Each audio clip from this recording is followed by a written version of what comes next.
ভর্তা ভাত বাঙালির চিরন্তনী খুব পছন্দের একটি খাবার। তার উপরে যদি শুটকি ভর্তা হয় তাহলে তো আর কোনো কথাই নেই। শুধু মুখে কোনো কথা না বললে সরাসরি হামলে পড়ো, এমন হচ্ছে বিষয়টি। আর আমার হাতে শুটকি ভর্তা মানেই হচ্ছে স্পেশাল কিছু। এখানে আমি একটি ঘনিয়া মাছের শুটকি নিয়ে নিয়েছি। আপনারা অনেকেই হয়তো না চিনতেও পারেন এই মাছের শুটকিটি, কিন্তু আজকে আমি যেই প্রসেসে এই শুটকি ভুনাটি রান্না করব, আপনারা লটিয়া শুটকি দিয়েও একই প্রসেসে এই শুটকি ভুনাটি করে খেতে পারবেন। এখানে আমি শুটকি মাছটি ছোট ছোট করে কেটে নিয়েছি। এখন এগুলোকে আমি খুব ভালো করে পরিষ্কার করে ধুয়ে নিব এবং 30 মিনিটের জন্য জল দিয়ে ভিজিয়ে রাখবো। এতে করে শুটকিগুলো একটু নরম হয়ে যাবে। তারপর একটি ফ্রাই প্যানের মধ্যে দিয়ে এটি আমি 15 মিনিটের মতো একটু বয়েল করে নিব। শুটকিটা বয়েল করা হয়ে গেলে ঠিক জলটা এমন ঘোলাটে হয়ে যাবে, তখনই বোঝা যাবে শুটকিটা বয়েল হয়ে গেছে। তো এই পর্যায়ে আমি এটি নামিয়ে নিয়ে খুব ভালো করে এটি ধুয়ে পরিষ্কার করে নিতে হবে। আমি একটু খুন্তির সাহায্যে দেখে নিচ্ছিলাম এটা ঠিকঠাক মতো বয়েল হয়েছে কিনা। এখন আমি পরিষ্কার করতে করতে এই ফাঁকে আমি ফ্রাই প্যানের মধ্যে তেল দিয়ে দিলাম। তেল দিয়ে এখানে আমি 1 কাপ পরিমাণ পেঁয়াজ কুচি দিয়ে দিব। শুটকি ভুনার ক্ষেত্রে অবশ্যই পেঁয়াজের পরিমাণটা একটু বেশি থাকতে হবে।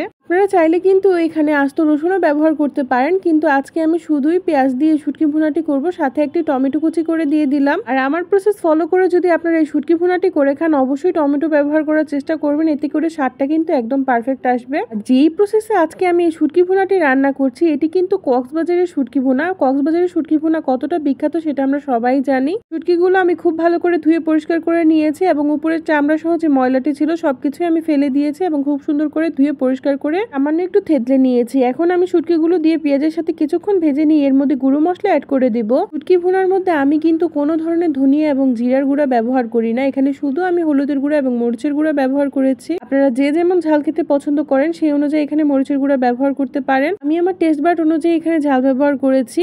একদমই অল্প পরিমাণে একটু জল দিয়ে এটি খুব ভালো করে কষিয়ে নিতে হবে। এখানে জলটি ব্যবহার করার কারণ হচ্ছে মশলাটি যাতে পুড়ে না যায়। শুটকি এবং পেঁয়াজ খুব ভালোভাবে কষা হয়ে গেলে এর থেকে কিন্তু তেল ছাড়তে শুরু করবে।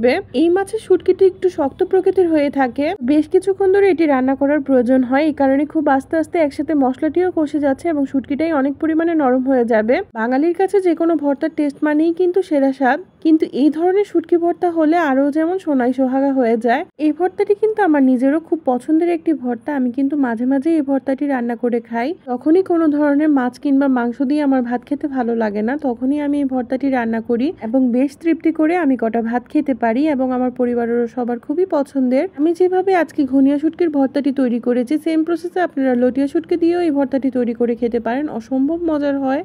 তো আমার শুটকি ভুনাটি কিন্তু অলমোস্ট প্রায় তৈরি হয়ে গেছে। এটি থেকে যথেষ্ট পরিমাণে তেল বেরিয়ে এসেছে এবং পেঁয়াজগুলো একদম মজে শুটকির সাথে মিশে গিয়েছে। এখানে কিন্তু আমি আর কোনো ধরনের আস্ত আস্ত শুটকি দেখতে পাচ্ছি না। তো অসম্ভব মজার এই রেসিপিটা আপনারা অবশ্যই একবার হলেও ট্রাই করে দেখবেন। আশা করছি এই রেসিপিটি ট্রাই করলে কেউই নিরাশ হবেন না, এর স্বাদ এতটাই দুর্দান্ত। অসংখ্য ধন্যবাদ সবাইকে ধৈর্য ধরে ভিডিওটি দেখার জন্য।